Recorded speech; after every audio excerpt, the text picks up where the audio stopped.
et bienvenue dans cette toute nouvelle vidéo qui, je sais pas, peut-être on rentre sur les dernières vidéos vraiment de Math Expert. Là donc nous allons voir une dernière application des matrices en effet pour faire des graphes. Ok, donc on va voir le lien qui existe entre les graphes et les matrices. Donc je vais vous présenter les différents graphes qui sont étudiés en classe de terminale, ou la majorité, parce qu'il y en a encore un dernier que je réserverai en exercice, à savoir le graphe probabiliste. Ça on fera ça sur un type, sur un exercice du coup. Mais donc, avant, je vais vous montrer les trois autres types de graphes auxquels on va s'intéresser. Ensuite, dans le second temps, je vais vous montrer les matrices qui seront associées à ces graphes. Ok, vous voyez le délire.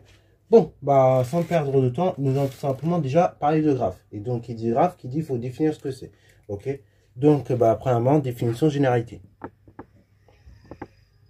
Normalement, au moment où vous voyez la vidéo, j'ai un gros doute sur comment ça s'interpose, mais normalement, au moment où vous voyez la vidéo, vous avez dû déjà les traiter en enseignement scientifique, physique, chimie.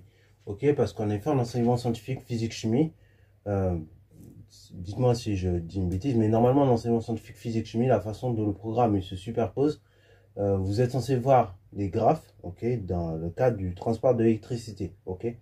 Et normalement, oui, vous êtes censé les voir vers mars ou un peu avant, parce que il vous reste un dernier chapitre que vous faites. Et ensuite, vous faites éventuellement de l'intelligence artificielle et les, quoi ça s'appelle, et les modèles démographiques, ok. Donc normalement, voilà, vous avez peut-être déjà vu ça avant Math Expert, mais c'est pas grave, on va essayer de tout poser sur la table. Surtout qu'en enseignement scientifique, lorsque les graphes ils sont vus, c'est vu très vite fait.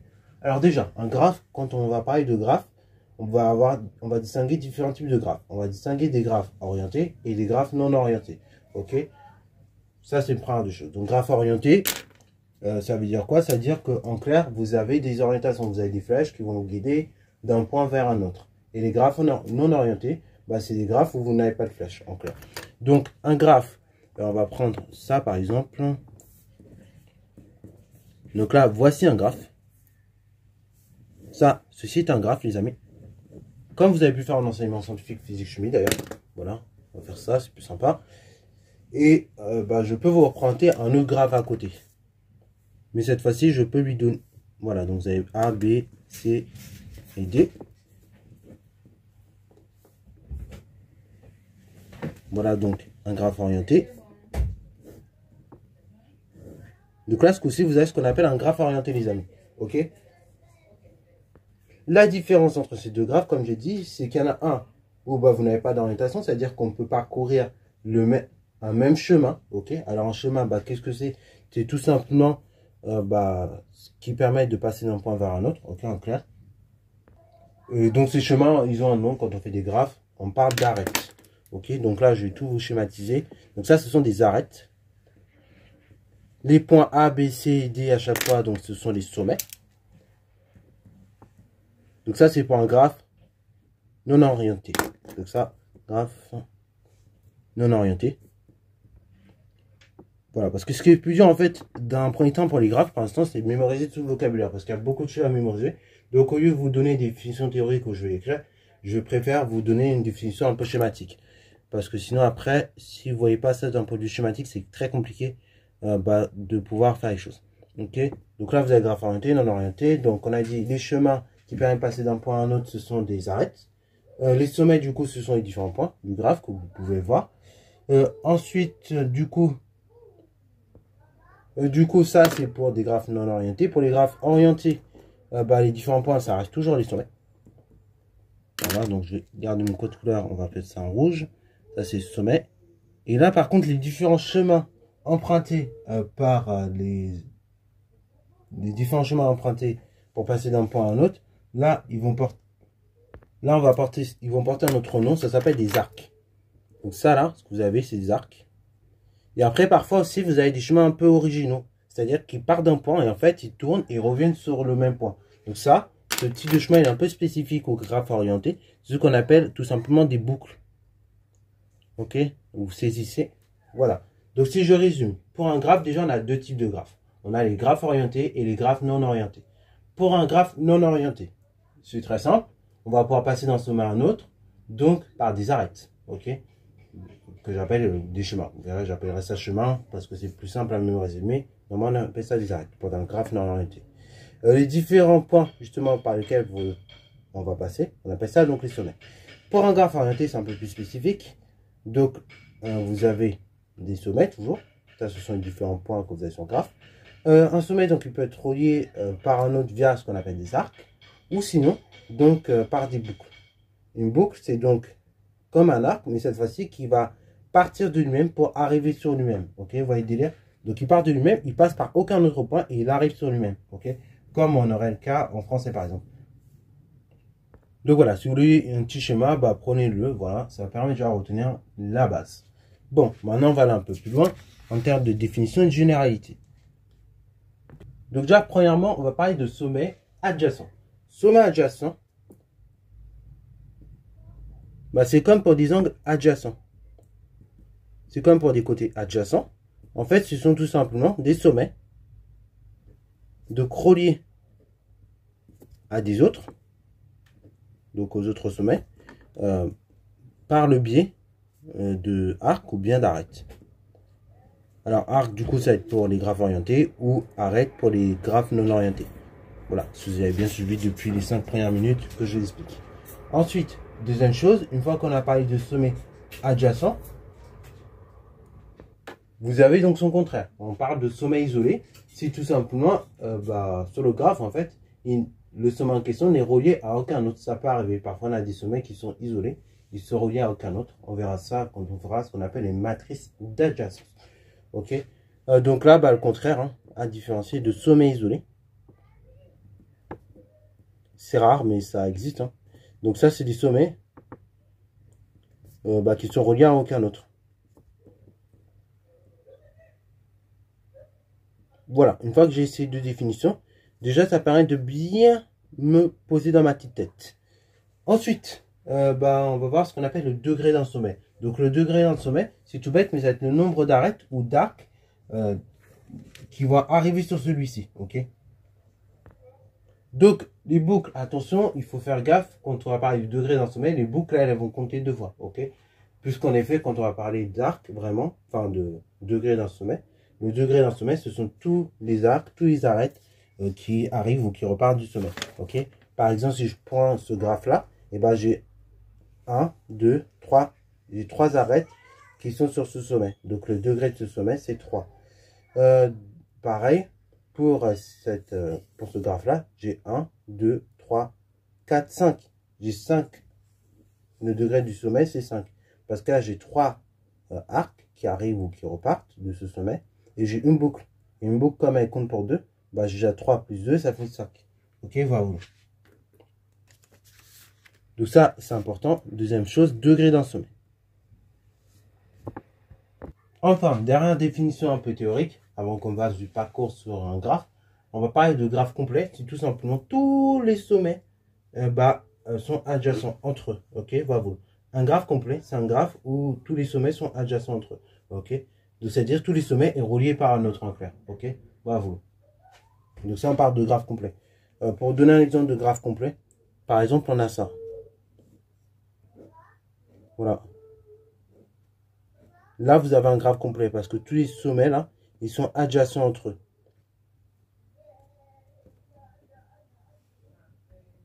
Bon, une fois que j'ai fait ça, c'est nickel. On a déjà défini un certain nombre de choses. Maintenant, on va parler du parcours sur un graphe. Parce qu'en effet, ce qui va nous intéresser quand on va faire des graphes, dans un premier temps, c'est pouvoir se repérer et se déplacer sur le graphe. Un peu comme vous avez fait d'ailleurs en physique-chimie, en enseignement scientifique.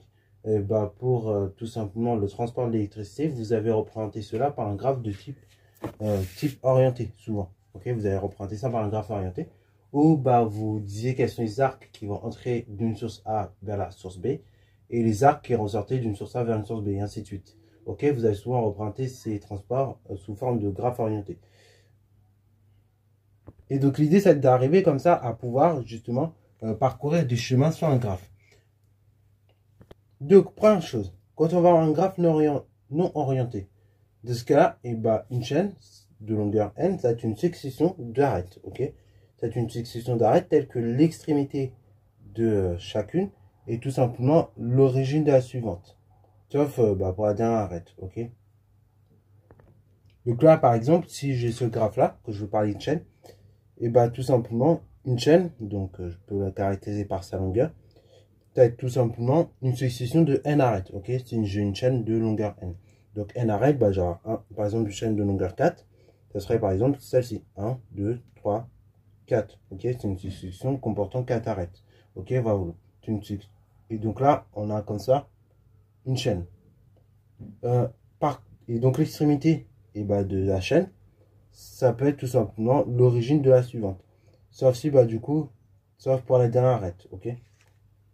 Deuxième chose, quand on est sur un graphe orienté, on va pas parler de chaîne. Ok. On va pas parler de chaîne, donc on va parler de chemin.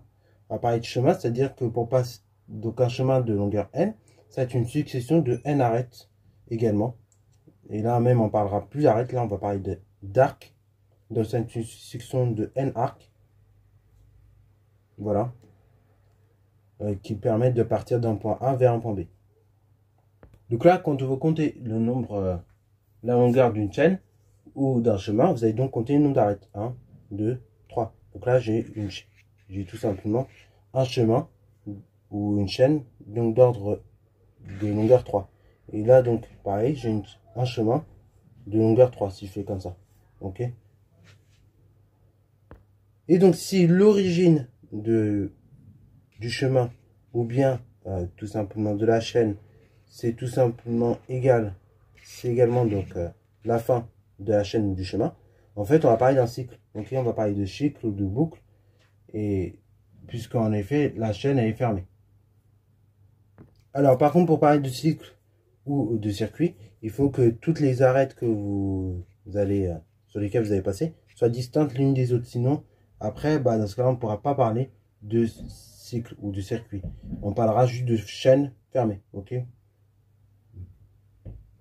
Par exemple, ça, comment dire, quand je vais de A vers B, puis de B vers A, on va là, en effet, on peut dire que le chemin est fermé. Ou dans ce cas-là, le circuit, dans ce cas-là, tout simplement, on a une chaîne fermée. Donc chaîne fermée ou chemin fermé. Mais en revanche, comme c'est le même, ok, comme je vais pas parcourir plusieurs arêtes ou plusieurs arcs, on ne parlera pas de boucle. Ok. Ensuite, bon, règle très très relou, mais qu'il faudra bien appliquer dans les exercices. Donc, ça c'est hyper important à noter.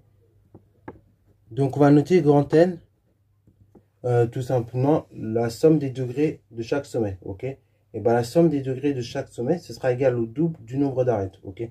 Donc, où le nombre d'arêtes, ce sera égal à 1. Donc, quand vous prenez le double du nombre d'arêtes, vous avez tout simplement la somme des degrés de chaque sommet.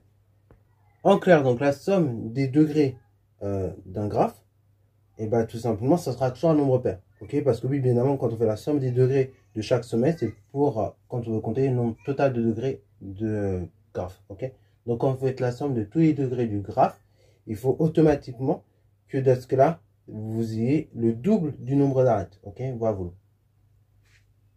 Et de là, on peut trouver le nombre d'arêtes. Une fois que j'ai le nombre de la somme des degrés de chaque sommet, je peux trouver le double, je peux trouver tout simplement le nombre d'arêtes. Ok. Ensuite, quand on va créer des graphes, l'idée après, ça va être de pouvoir, comme ça, pouvoir rassembler tout dans une matrice. Ok. On va pouvoir tout rassembler dans une matrice, et cette matrice a un nom particulier, ça s'appelle une matrice d'adjacence. Alors, on peut le faire des matrices d'adjacence pour des graphes orientés et des graphes non orientés. Ok. Donc, dans ce cas-là, quand vous avez un graphe orienté, vous aurez des matrices d'adjacence qui sont non symétriques. On va comprendre pourquoi. Et des matrices d'adjacence symétriques lorsque le graphe est non orienté. Alors, exemple de graphe. Donc là, on va faire un graphe avec 5 sommets. A, B, C, D, E. Le graphe, il sera... Donc là, déjà, il faut arriver à détecter si le graphe est orienté ou non. Donc là, rapidement, est-ce que le graphe est orienté ou non? Là, je vois pas d'aller-retour à droite à gauche. Donc du coup, là, comme vous voyez qu'il n'y a pas de chemin pour... Enfin, il n'y a pas d'aller-retour. Ok, il n'y a pas d'orientation. Ça fait que tout simplement, déjà, on est sur un graphe non orienté. Ok, puisqu'il n'y a pas d'orientation à droite, à gauche, en haut, en bas. Donc, première chose, il faut arriver à donner la matrice d'adjacence de ça. Donc là, on va être sur une matrice, comme j'ai 5 sommets, on va être sur une matrice de dimension 5, 5. Donc, je vais avoir en tout 25 coefficients. Ok, vous verrez, on va les trouver très vite ces coefficients. Au départ, c'est un peu long, mais après, on va les trouver vite. Alors, en général, du coup, Là, vous aurez coefficient A11, A12, A13, etc. jusqu'à A15. Donc, sur cette ligne-là, vous allez prendre tout simplement le nombre de chemins, ou nombre du coup, ou le nombre d'arêtes qui va permettre de relier un sommet à un autre. Par exemple, du coup, ici, le coefficient A1, c'est tout simplement le nombre d'arêtes qui va permettre de relier le point A au point A. Bon, là, donc, il y en a 0. Après, on va voir donc, le nombre d'arêtes qui permettent de relier A à B. A à B, dans ce cas, j'en ai 1. Ensuite, A à C, j'en ai 0. A à D, j'en ai 1. Et A à E, j'en ai 1. Bon, du coup, là, c'est pareil. Du coup, B à B, j'ai 0. Ensuite, du coup, B à A, j'ai 1. Alors, B à A, pardon. C'est l'inverse. Donc là, je pars de B. Je vais regarder ceux qui relient A, les arrêts qui relient A, qui relient B, qui relient C et qui relient D, et ainsi de suite. Donc là, j'en ai un qui part de B qui va vers A. Ensuite, j'en ai 0 qui part de B qui va vers B. Ensuite, de B vers C, j'en ai 0. Et enfin, donc, de B vers D, j'en ai 1. De B vers E, j'en ai 0.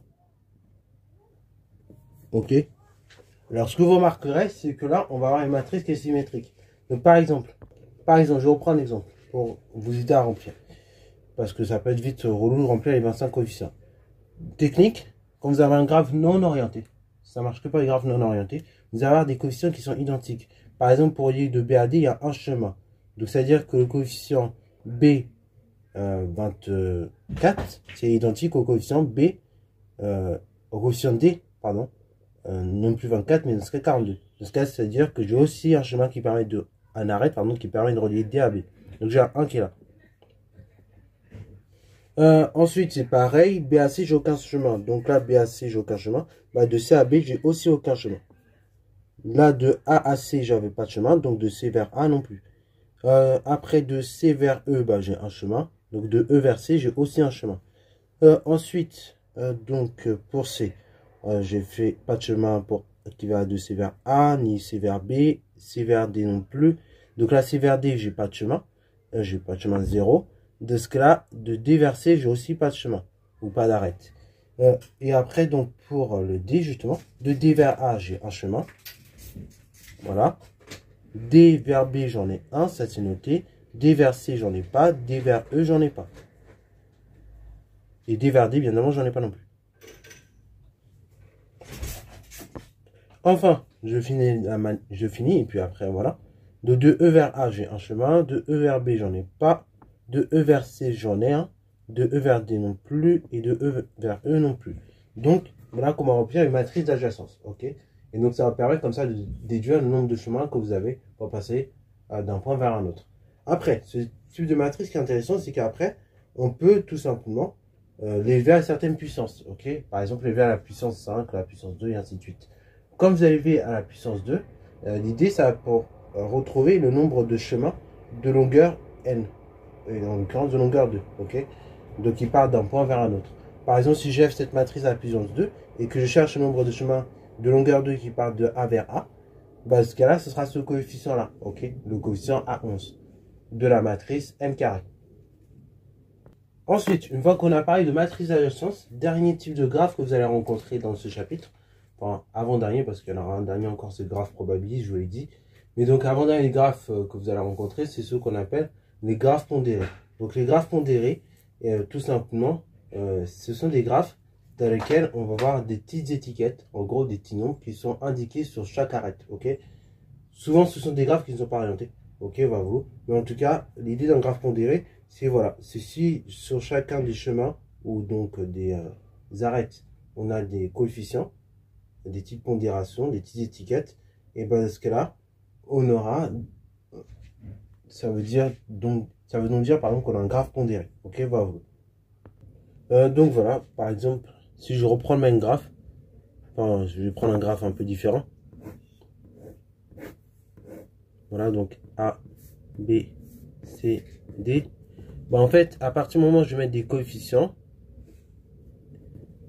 et bah tout simplement, désormais, je vais créer un graphe pondéré. Et en fait, pour une chaîne ou un chemin, bah, tout simplement, lorsque vous allez avoir le poids d'une chaîne, il faut tout simplement faire la somme des poids de chaque arête, ok? Pour avoir le poids de la chaîne entière. ou le poids du chemin entier. Et en fait, ça dans la vie de tous les jours, vous le faites, mais sans vous rendre compte. Ne serait-ce qu'avec les cartes vous permettent de construire ce qu'on appelle des graphes pondérés sans le savoir. Parce que par exemple, parfois quand vous voulez aller en vacances, que vous avez 3 voire 4 chemins possibles pour y aller, et vous faites, il y a une idée de graphe pondéré derrière. Parce que pour trouver le chemin le plus rapide, on va chercher le chemin qui met moins de temps. Ok? Et là pareil, pour trouver le chemin le plus court sur un graphe pondéré, ça sera le chemin où la somme des poids où le poids tout simplement sera moins important. Voilà, et là du coup on a un petit peu un parallèle avec la vie quotidienne. Voilà, donc c'est tout pour cette vidéo là. On a fait le tour sur les matrices, les graphes que vous verrez en terminale. Après donc il y a une vidéo d'exercice pour vous montrer un petit peu l'utilisation de ces graphes voilà, en faisant un contrôle et même pour que vous puissiez visualiser. Et après je vous ferai le graphe probabiliste et ça sera à la fin du chapitre ainsi. Voilà. Donc, sur ce, c'est la fin de la vidéo. J'espère qu'elle t'a plu. Si c'est le cas, n'hésite surtout pas à liker, commenter et balancer tes en mathématiques et en sciences.